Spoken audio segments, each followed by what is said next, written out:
semana 3 do PET volume 4, dando sequência ao conteúdo da semana passada, que a gente viu sobre alga, sobre protista, né? Desculpa. E aí agora a gente vai falar sobre alga. Até então, a alga ela era abordada junto com os protistas, mas já tem alguns autores que separam o grupo das algas dos outros protistas, tá? A gente vai observar que tem muita semelhança das algas com as plantas, mas ainda assim as diferenças que existem entre elas fazem com que as algas estejam num grupo diferenciado, tá? Então, o tema da aula é sobre algas. O texto que eu trago e os vídeos são sempre do PET, tá? Para a gente não fugir muito do conteúdo. Então, as algas, elas diferem das plantas por não apresentarem embriões dependentes de estrutura de origem materna para sua nutrição. Então, as plantas, elas apresentam embriões que a gente mais consegue visualizar, né? São os frutos e as sementes, que vão proteger esse embrião para gerar um novo indivíduo, né? Nas algas, a gente não vai observar isso. Então, as algas, elas têm o corpo na forma de talo, isto é, não possui raiz, nem caule, nem folha, como tecidos verdadeiros. Então, é outra diferença entre alga e planta, porque nas plantas a gente já vai observar a presença dessas estruturas, tá? Quando a gente for começar a estudar o reino das plantas, a gente vai ver que, apesar da gente ter um grupo que é bem primitivo, é bem mais simples, mas ainda assim tem a presença de raiz, caule e folha em todos os grupos. Nas algas, os talos podem ser laminares ou tubulares. Então, eu trouxe umas imagens que vão mostrar esse formato desses talos, tá? Pode ser laminar, que é mais achatado, parecendo uma folha mesmo, ou tubular, que é parecendo uma estrutura cilíndrica, tipo um canudinho, tá? Eu vou mostrar isso nas imagens. A presença de parede celular, que também vai ser encontrada nas plantas, né? É uma característica marcante da maioria das algas, uma vez que representa importante barreira de proteção para as células que as compõem. Então, toda célula que apresenta parede celular, então a gente vai encontrar parede celular em várias algas, nas plantas e nas bactérias. Então, a presença dessa parede celular que está mais externamente à membrana, né? Então, toda célula tem membrana, que é o que limita a célula, que separa o que está fora da célula com o que está dentro da célula. E as células que têm ainda parede celular, essa parede celular ela vai dar uma maior resistência à célula e vai proteger, impedir a ruptura, tá? Então, as algas, a maioria delas vai viver em ambiente aquático. Então, quando um ser vivo vive em ambiente aquático, há uma tendência de fluxo de água bem maior dentro das células. Então, a presença da parede celular evita com que essa célula sofra lise. Essa lise é a ruptura, ela se desfazer, né? Então, imagina que a célula ela pode receber tanta água a ponto dela estourar, se romper. Então, a parede celular, ela serve como um limite. A célula cresce até um certo tamanho e a parede celular, sendo mais rígida que a membrana, evita essa ruptura da célula. Parece que tem uma pessoa querendo entrar aqui. Só um minuto. É Maria Fernanda, Jô. Bom dia, Maria Fernanda.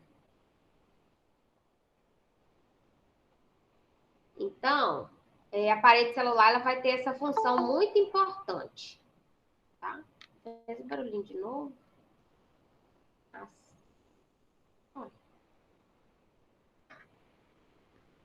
Então, a parede celular vai estar presente nas algas, nas plantas e em algumas bactérias.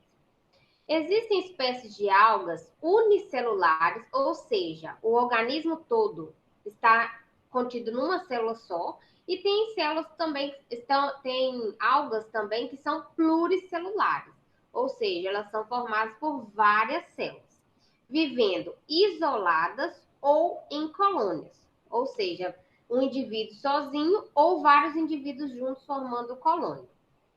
E aí elas podem ser microscópicas, então se elas forem unicelulares, elas vão ser microscópicas. Se elas forem pluricelulares, elas podem medir até 60 metros de comprimento. Então tem uma variedade enorme, né?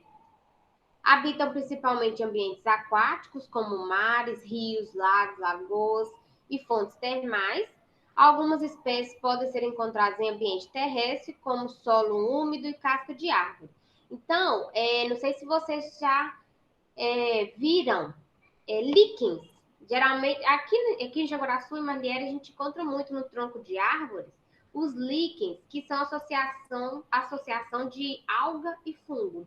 Então, eles vão estar presentes, não estão dentro d'água, né? Eles vão estar presentes em ambiente úmido, que a qualidade do ar é melhor, porque eles são sensíveis, né? Então, até utilizado como indicador de qualidade de ar. Então, em cidades pequenas, a gente encontra muitos líquens, que são parecem umas manchinhas esbranquiçadas no tronco de árvore, ou nos muros, né? Então, é a associação de alga com fungo que forma os líquens, tá? E a gente observa que em cidades maiores, que tem maior poluição atmosférica, a gente não consegue encontrar. Então, aqui eu trouxe essa imagem, na verdade, ela é um videozinho, só para mostrar um tipo de alga, que é a Euglenophyta unicelular. Aí seria a imagem de microscópio dessas algas, tá? A gente consegue observar a pigmentação, né? Está relacionada à fotossíntese. As algas, elas são consideradas como o pulmão do mundo. Muita gente associa a condição do ar, né? A presença de oxigênio às plantas. Mas a gente sabe que as plantas, elas respiram também. E acaba que o que elas produzem de oxigênio, elas consomem na respiração. No caso das algas, elas produzem uma quantidade muito maior de oxigênio em relação à respiração, tá? Então, as algas, que na verdade são o pulmão do mundo. E aqui tem imagens de algas pluricelulares para a gente conseguir observar essa variedade, né? Algumas são laminares e outras têm a estrutura mais tubular. E visualmente é bem possível a gente enganar e achar que é uma planta aquática, né? É muito fácil de cometer esse erro, apenas analisando a imagem, né? Então, é uma variedade muito grande.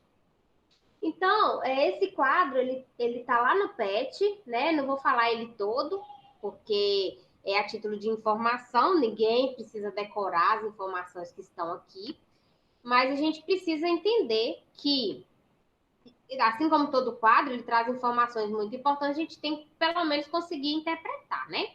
Então, aqui a gente tem os grupos de algas, né? Lembrando que o nome, ele é sempre em latim, né? Então, aqui a gente não está falando de espécie, tá? A gente está falando de grupo, que é filo, tá bom?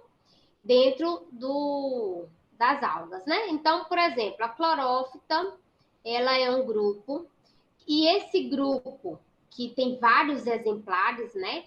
A gente tem como pigmento nesses exemplares as clorofilas, carotenos e xantofilas. Então, clorofila, que é o que mais a gente ouve falar, né?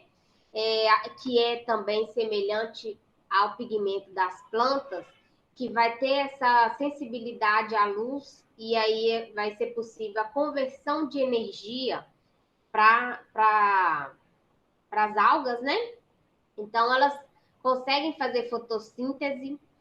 Aqui nós temos os gêneros que estão dentro desse grupo, né? os exemplos. E dentro desse grupo a gente vai ter exemplar tanto unicelular como pluricelular, tá? E a reserva energética, então o que seria essa reserva energética? Todo ser vivo, ele precisa de energia para se manter vivo. Então, por exemplo, as algas, as plantas, elas conseguem produzir a sua energia através da fotossíntese. Essa energia produzida, ela não é toda consumida. Ele produz essa energia e parte dela fica armazenada para, por exemplo, um momento de escassez, essa energia armazenada ela vai ser utilizada. Então, essa energia armazenada nesse grupo de alga aqui, ela é em forma de amido. Esse amido também, depois a gente vai ver quando estudar as plantas, a gente vai ver que também as plantas reservam a energia em forma de amido, tá? No nosso caso, é outro tipo de reserva que quimicamente é um pouquinho diferente, que é o glicogênio, tá? Eu só estou falando para vocês terem conhecimento, mas no momento vocês não precisam ficar gravando esses nomes, não. Mas é só entender que, como todo ser vivo, ele precisa de energia para se manter vivo, essa energia, ela fica guardada, armazenada no organismo daquele ser vivo, tá? Então, a gente vai ver que tem alga que reserva amido, tem alga que reserva óleos, tá? Então, a gente percebe essa variação. Enquanto nos animais vai ser só glicogênio, enquanto nas plantas vai ser só amido, tá? Nas algas a gente vê essa variação, ok? E aí também a gente vai ter na parede celular, a composição da parede celular, ela vai variar também de acordo com o grupo. Então, esse primeiro grupo que eu estou citando aqui, o tipo de componente da parede celular é igual ao da planta, que é celulose, tá? Mas isso não é uma regra geral, que a gente vê aqui, ó, alginato presente na parede celular de outros grupos, agar, tá?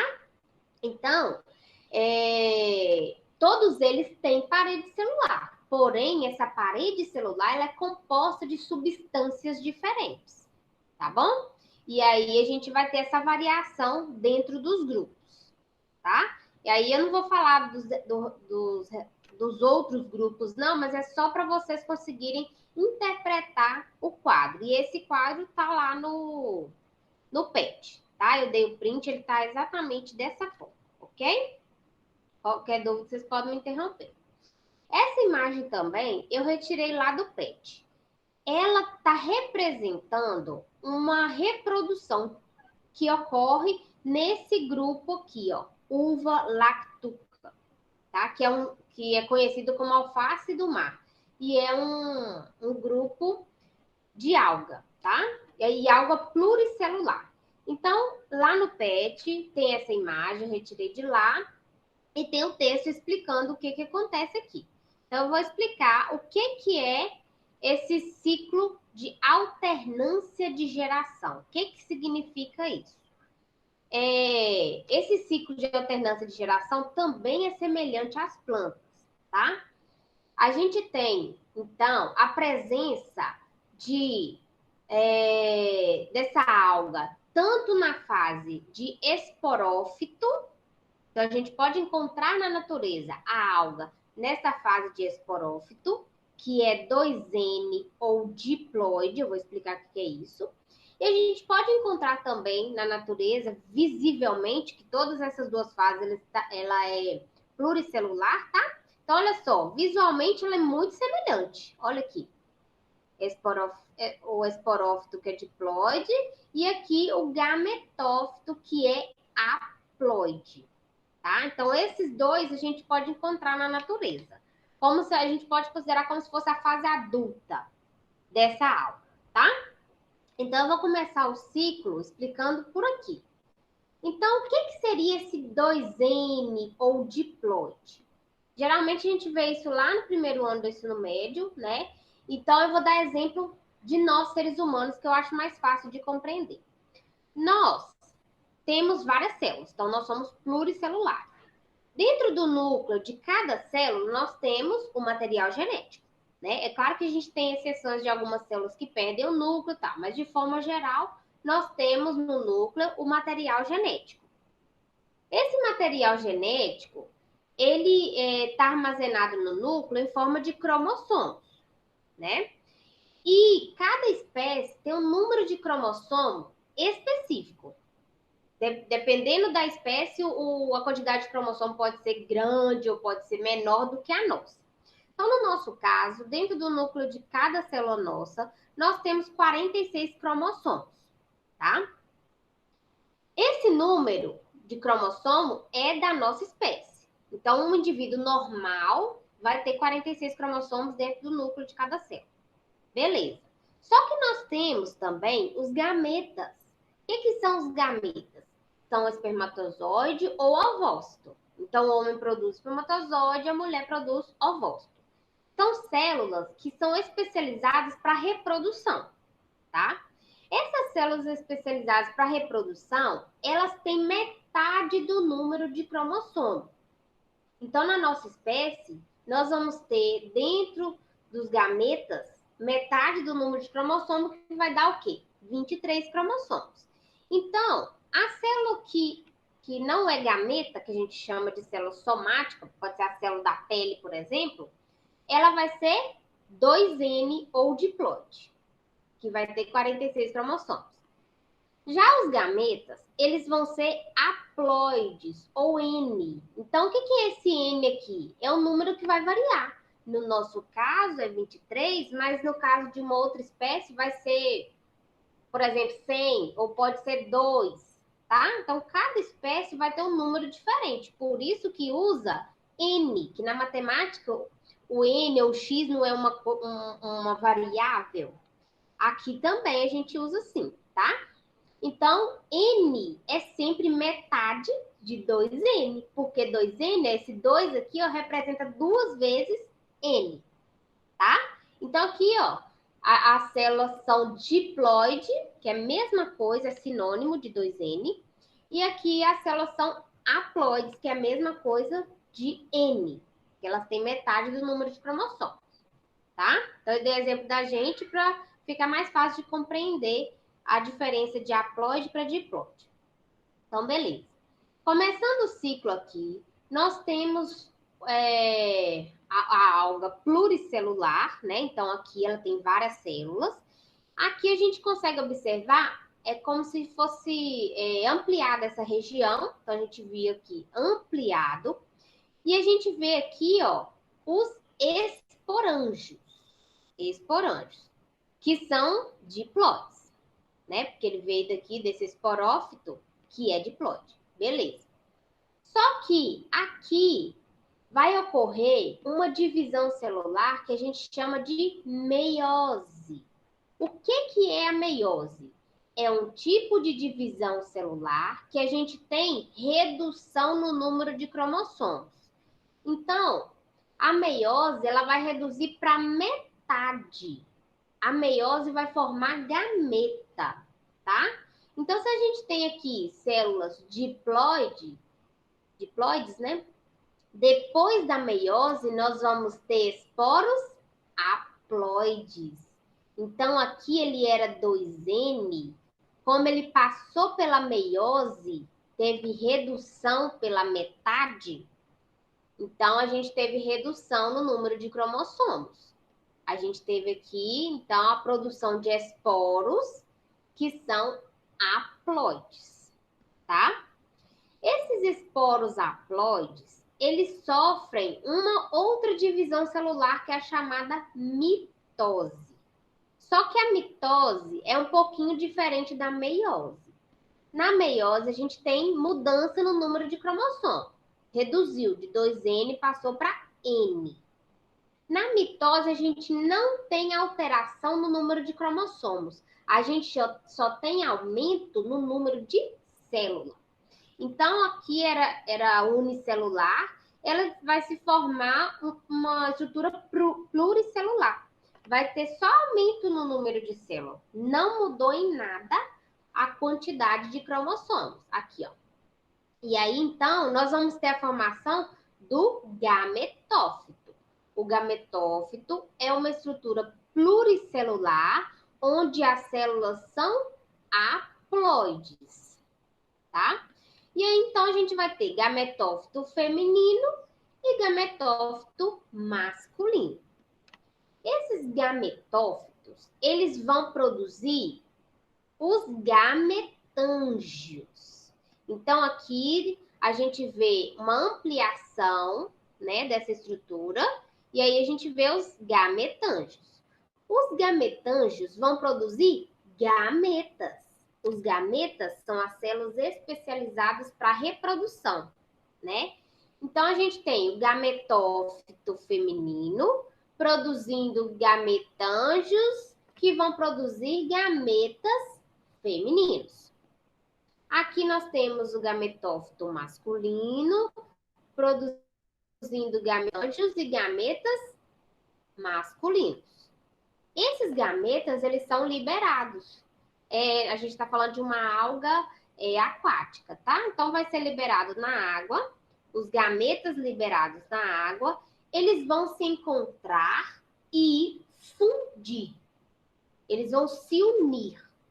E quando eles se unem, eles vão unir também o material genético, é claro, né?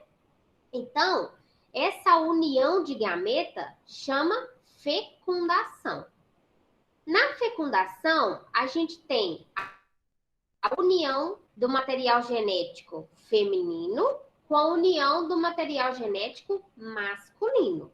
Quando a gente tem essa união, a gente consegue restituir a quantidade de cromossomo daquele indivíduo. Então, se a gente tem o gameta haploide feminino e o outro gameta que também é haploide masculino, a gente tem a soma do material genético porque fundiu, né? Então, aqui a gente tem a soma do material genético feminino e masculino, formando uma célula, que é o zigoto. Esse zigoto ele sempre vai surgir a partir da fecundação de gametas. Então, esse zigoto ele volta a ser diploide. Por que ele é diploide? Porque teve a união de um gameta haploide feminino com outro gameta haploide masculino. Então, somou o material genético de um com o outro, formando novamente uma estrutura diploide. Então, esse zigoto, que é essa célula aqui que misturou material genético, ela vai passar por mitose. A mitose é o processo de divisão celular onde não tem mudança no número de cromossomos, só muda a quantidade de célula. Então, de um zigoto que é unicelular, vai passar, então, a ser essa estrutura aqui pluricelular. Então, essa estrutura pluricelular ela foi originada a partir da fecundação de gameta feminino e masculino, e aí ela, então, vai ser diploide. E o nome que ela vai receber é esporófito, tá? E aí, esse ciclo, ele continua, né? Então, como todo ciclo, ele não tem fim. Então, novamente, essa estrutura produz gameta, tal, tal, tal. Então, esse ciclo a gente fala que ele tem esse nome, né, de alternância de geração, por quê? A gente vai observar na natureza a estrutura pluricelular contendo células diploides, que vai ser chamado de esporófito, e a gente vai encontrar na natureza também a estrutura pluricelular que é formado por células haploides, que são chamadas de gametófito. Então, na natureza, você vê essas duas, tanto o esporófito como o gametófito, no caso desse grupo, né, que é da uva, a gente não consegue visualmente identificar quem é diploide e quem é haploide, tá? A nível celular que a gente consegue perceber se ele é diploide ou haploide, tá bom? Então, por isso que é alternância de geração.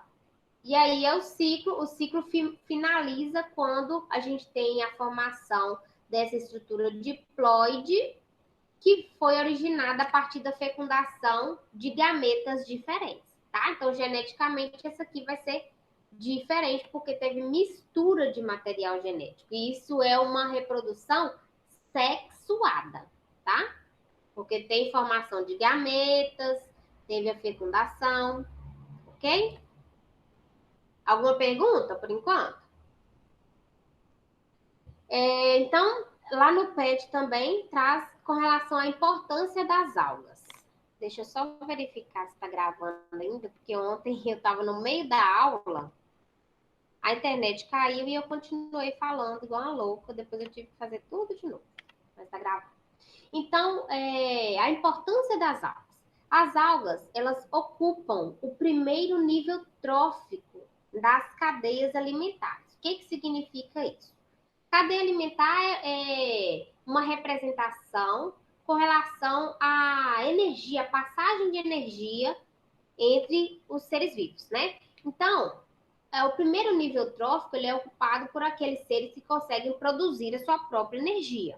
Então, são aqueles que são chamados de autotróficos, né? Então, as algas, elas produzem sua própria energia através da fotossíntese. Então, elas são importantes por isso, porque elas compõem a base da cadeia alimentar. E aí, nos sistemas aquáticos, elas fazem parte do fitoplâncton. É uma nomenclatura que é utilizada para algas e plantas aquáticas também, porque elas fazem fotossíntese. E elas vão servir de alimento para os animais que são unicelulares, que são chamados de zooplâncton, e outros animais aquáticos.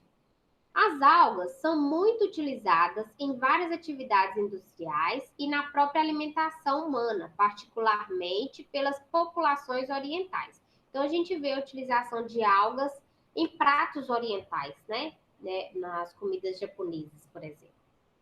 As espirulinas, que é um tipo de alga verde unicelular, ela é comercializada na forma de cápsula para complementação de nutrientes em dietas, porque são muito ricas em proteínas. Então, tem outras importâncias citadas no PET, essas três eu destaquei como mais significativas, tá? Outra importância, não deixa de ser uma importância, né, das algas, principalmente na natureza, está relacionada à maré vermelha. Não sei se vocês já ouviram falar. Então, é um fenômeno que acontece naturalmente, ele é provocado pela elevação da temperatura da água, que vai alterar o pH, que pode alterar a salinidade. Então, tem que haver alguma alteração no ambiente, né? Que pode provocar, por exemplo, abundância de nutriente, e aí isso vai provocar abundância também de uma alga do tipo pirrofícia ou dinoflagelada. E aí elas vão causar essa maré vermelha. Então, esse fenômeno, ele pode provocar a morte de organismos aquáticos, como peixes e mamíferos, podendo ter efeito também ao longo da cadeia alimentar, no caso de banhista, então influencia vários níveis tróficos, né? Então, o que é essa maré vermelha? Ele é um fenômeno que é provocado pela liberação de toxina na água. Então, essa alteração no ambiente, ela vai induzir a produção de toxina por parte dessas algas unicelulares. E aí, essa toxina, ela é liberada na água e ela dá manchas avermelhadas, tá? E aí, ela vai causar esses problemas nos animais daquele ambiente. Aí, eu separei um vídeo, esse vídeo, o link dele não tá no PET, mas eu achei interessante, que é uma matéria da ocorrência desse fenômeno no Nordeste do Brasil no ano passado. Então, vamos ver as consequências, né, que são informadas durante a reportagem.